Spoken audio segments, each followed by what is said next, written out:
andei tão cego, sem rumo certo, buscando a paz e descanso. Eu procurei. Este é um texto, como eu disse, ele é bastante frequente nos evangelhos. Mateus e Lucas também trazem esse texto e é um dos motivos pelo qual também ele se torna um texto bastante famoso e por ele também nos visitar frequentemente. Esse texto tem um objetivo, ele tem um propósito, e esse propósito, ele está, por um lado, muito claro, mas, por outro lado, uma desatenção pode nos levar a fazer uma interpretação, às vezes, um pouco equivocada. E essa interpretação vem justamente fazer sentido nas adversidades. Por exemplo, nós poderíamos tentar explicar a causa física do mar e se contentar, por exemplo, dizendo que toda aquela tempestade foi em razão e a causa um movimento diante da topografia do Mar da Galileia. Ou seja, um evento que acontece com frequência. Mas ali, naquele barco, não estava alguém que visitava o seu povo com frequência. E a moldura que cerca esse texto, depois Jesus cura um endemoniado, depois expulsa um demônio de uma pessoa possuída, e depois Jesus também, ele cura um sujeito. Então nós podemos entender que realmente aqui está acontecendo uma queda de braço, se nós poderíamos colocar desta forma. E Jesus deixa muito claro aqui, que na verdade não existe queda de braço nenhuma, mas existe o poder de Deus e o poder de alguém, o diabo querendo desfazer a obra de Deus, uma vez que todos os discípulos estão nesse barco. Também é tentador entender esse texto como, por exemplo, uma ação de Satanás por causa da falta de fé dos discípulos. Também é tentador dizer isso, porque realmente Jesus identifica isso aqui. Por que é que vocês não creem? Mas o outro perigo, e talvez o mais difícil de administrar, é que esse texto seja visto apenas como um exemplo ou uma alegoria de Cristo e a igreja. O que significa dizer isso? Quando as tempestades, elas batem à nossa porta, Jesus está ali, pronto para nos defender. Essa talvez seja uma interpretação muito popular. Mas não é isso ainda o que acontece no nosso texto. Embora todas essas interpretações elas possam ser atraentes, não é isso o que Marcos quer nos trazer. Não é este o ensinamento, não é esta a vivência. Marcos quer falar aqui sobre a fé, ao invés de uma alegoria, ao invés de um exemplo. E todos nós precisamos confessar que quem é este, nesse texto bíblico, não é tão simples assim de responder. Nossas vidas, elas ainda exibem evidências e dificuldades e problemas que nos dificultam a interpretação e a determinação, a identificação de quem é aquele Jesus. Isso acontece, como o apóstolo Paulo diz, porque a carne luta contra o espírito. E nós estamos vendo aqui justamente uma das evidências em que Deus se manifesta às pessoas. Mas Deus está largamente oculto. E é esse o risco que nós também no dia de hoje, nós corremos. De ver a ação de Deus, mas não conseguir perceber o que Ele está querendo fazer. E nós corremos outro risco, é de nos satisfazermos com a calmaria da tempestade e não perceber a grande obra que Deus está fazendo no mundo, começando por este momento. Por isso, é importante que a gente consiga, nessa caminhada com os discípulos, responder quem é Jesus. Jesus aqui nesse texto, ele se revela para que nós possamos o conhecer. E quem Ele é? Ele é o Deus que se encarnou e habitou entre nós. Evangelho de João, capítulo 1. E a palavra se tornou um ser humano e morou entre nós. Os 3 milagres que acontecem aqui, que servem também de moldura para o nosso texto, como já mencionei, a cura do endemoniado Gerazeno e a ressurreição da filha de Lázaro, mostram também esta realidade. Jesus é Senhor.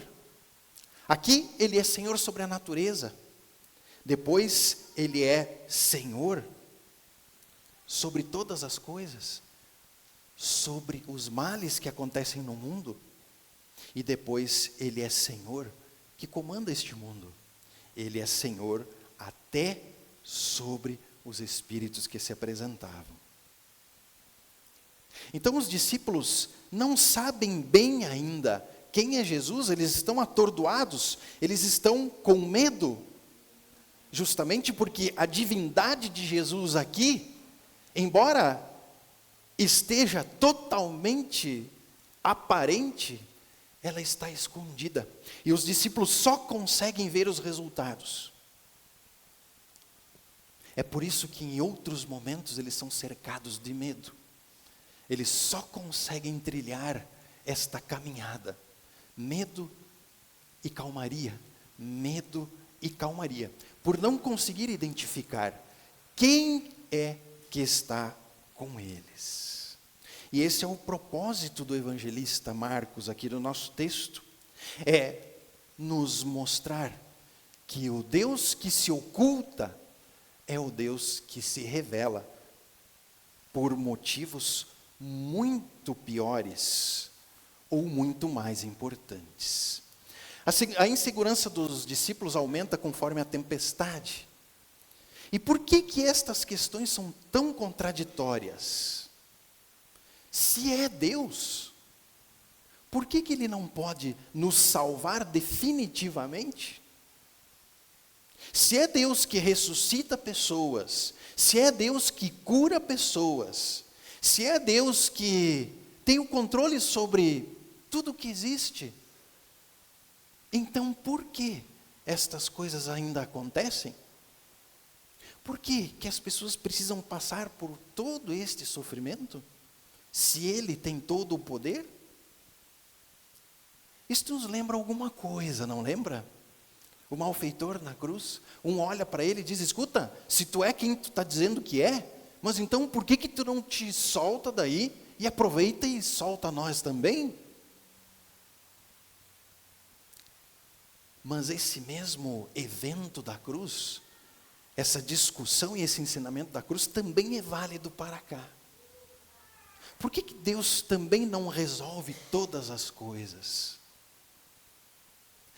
Pelo mesmo motivo que um pai humano também não tem, ou não quer, ou no momento não é propício, ou também não pode, no momento nos socorrer e nos privar de todas as coisas.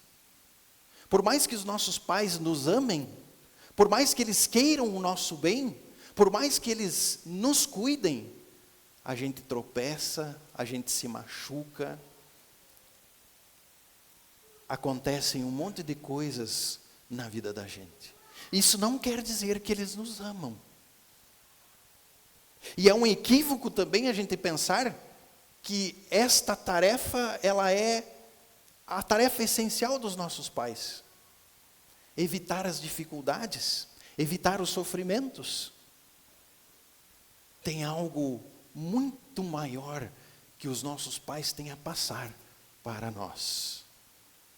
São valores, são princípios, são formas e posturas diante da adversidade.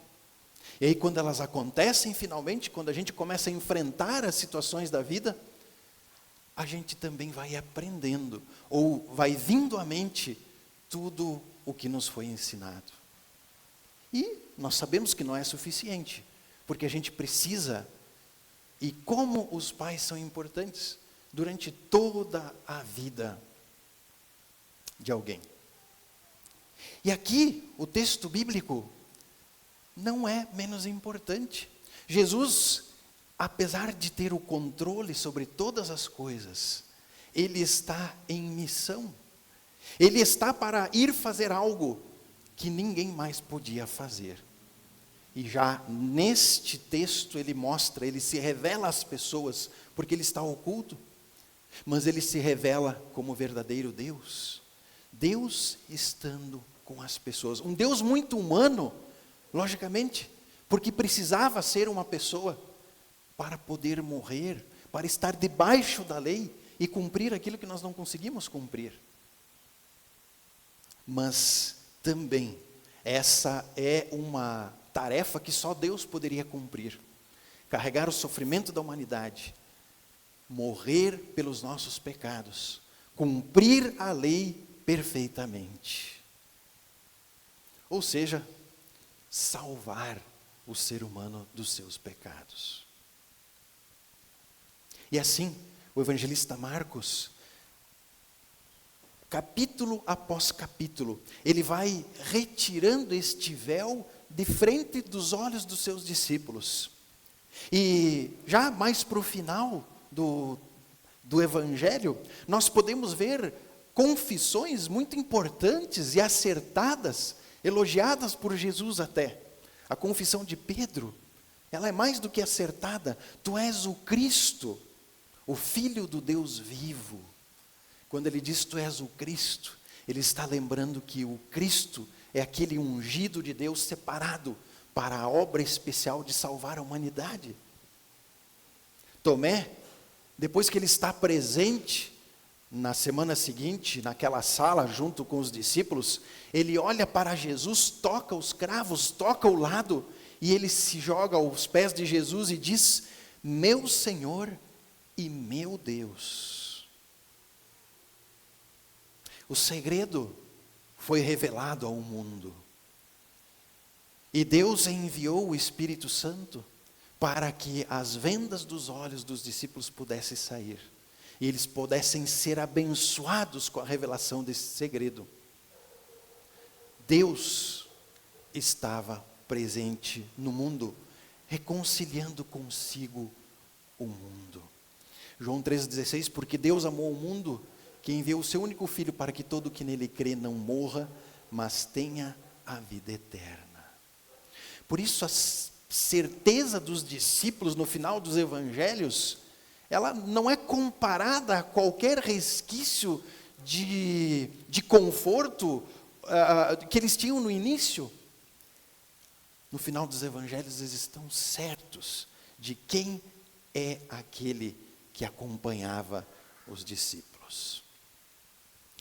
Por isso, queridos irmãos, não é menos importante hoje que nós saibamos quem é este que está conosco. E este que está conosco,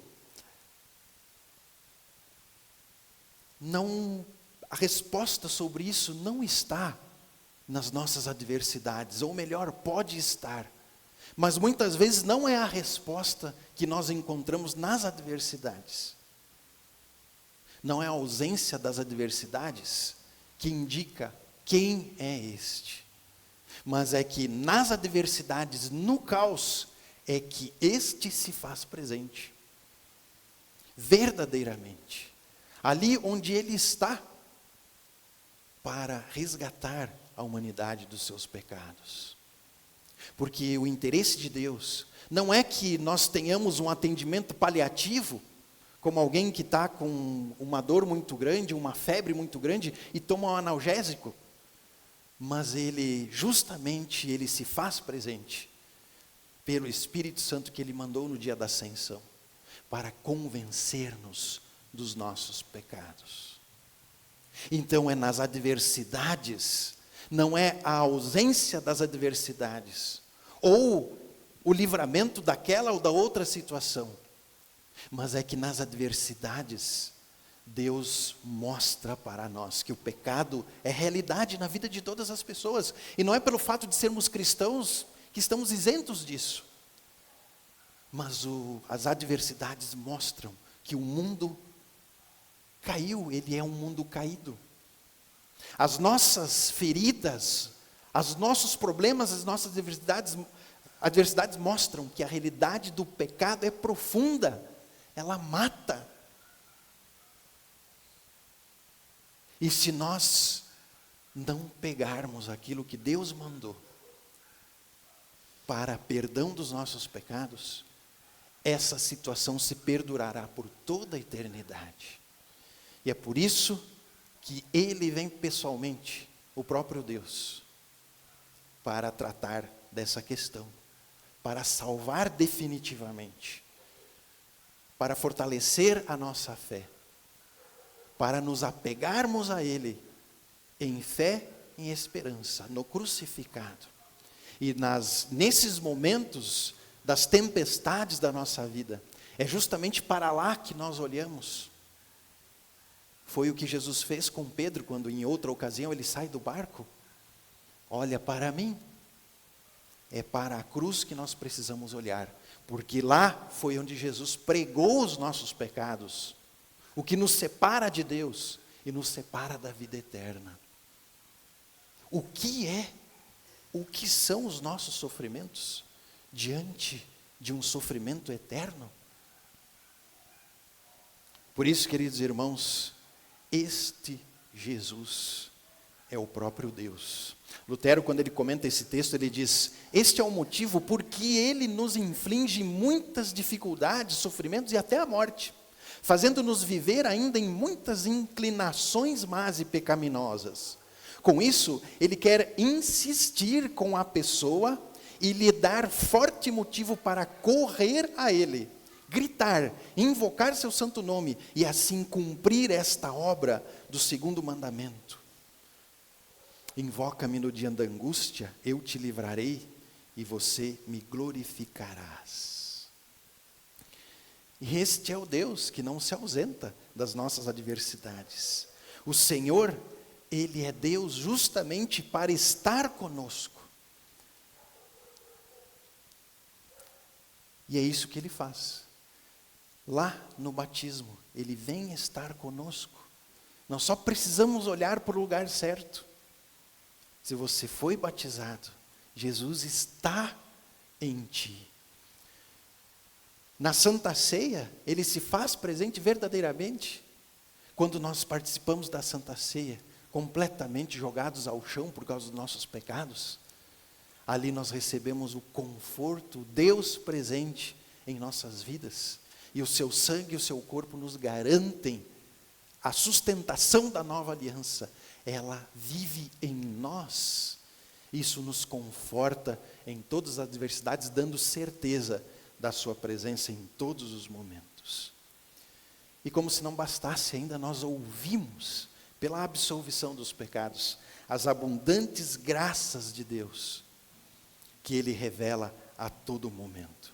Por isso, queridos irmãos, este Deus que se revelou nas tempestades, Ele é o próprio Deus, vindo tratar conosco, pessoalmente, daquilo que nós não podíamos, para assegurar que Ele venceu a morte, Ele venceu o pecado, e nos dá isso pelos meios que Ele escolheu. Mas não só isso, mas também Ele está sempre presente.